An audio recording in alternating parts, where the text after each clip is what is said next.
Good morning, students. As we discussed yesterday, that we are going to start online lectures from today. Our name of our subject is macroeconomics. So today we are going to study macroeconomics introduction. Today we will try to understand what is macroeconomics.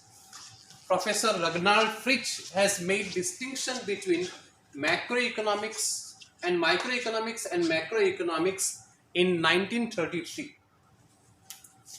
So today we'll study what is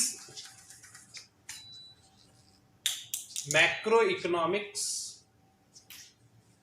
and why should macroeconomics be studied separately.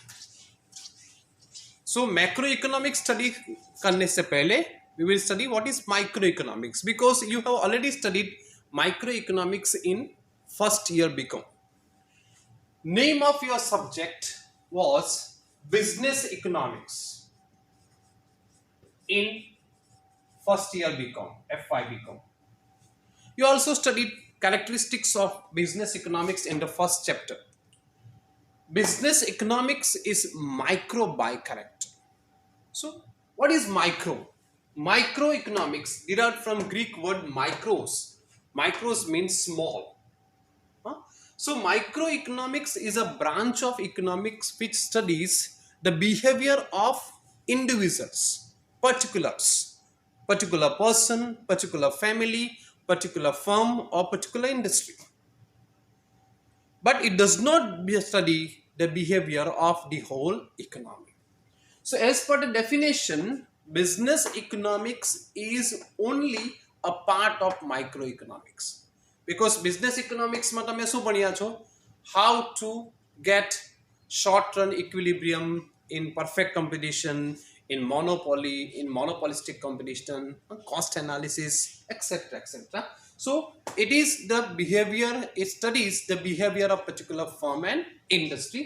So, business economics is a part of microeconomics.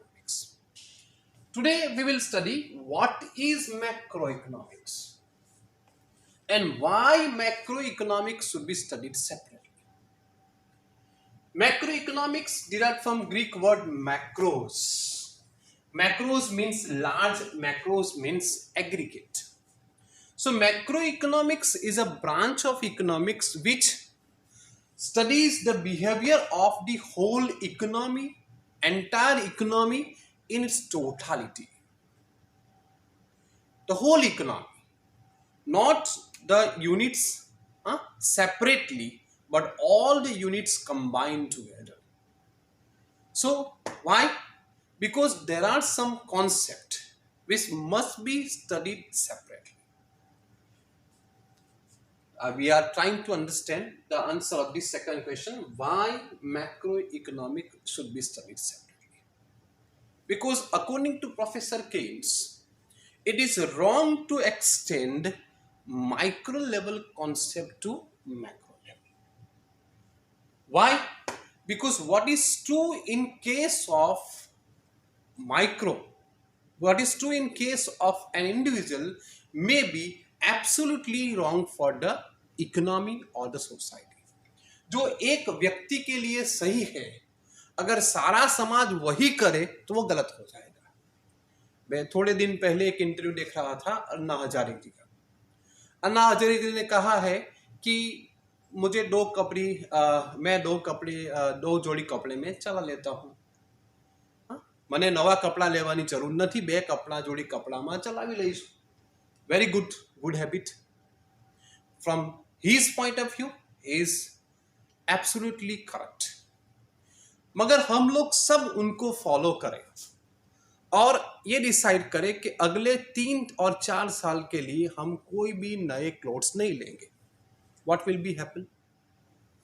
The demand for clothes will fall, aggregate demand fall, output fall, employment fall. अगर employment fall होगा तो क्या होगा? Problem of unemployment.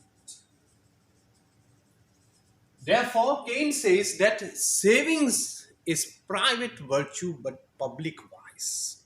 If a person saves, okay, good virtue, good habit, but whole society starts saving, the problem of unemployment can be arise. Therefore, some concept must be studied separately. You cannot understand the concept of national income by studying the income of individuals, because national income is not the sum total of income of all individuals. National income is income of the nation. Okay, that's why it must be studied separately. Aggregate employment, aggregate savings, aggregate investment, national income, business cycle, government functions, all are in the scope of macroeconomics, and they must be studied separately. Okay, very good sentence used by Professor Bowling, that you cannot understand the behavior of the whole forest by studying the behavior of particular tree. Forest as an entity must be studied separately. आपको कोई particular tree का behaviour अलग से study करना पड़ेगा और forest as entity का behaviour अलग से स्टडी करना है. Okay, so in this video lecture we discuss what is macroeconomics. Macroeconomics is a branch of economics which studies the behavior of entire economy, the whole economy in its totality.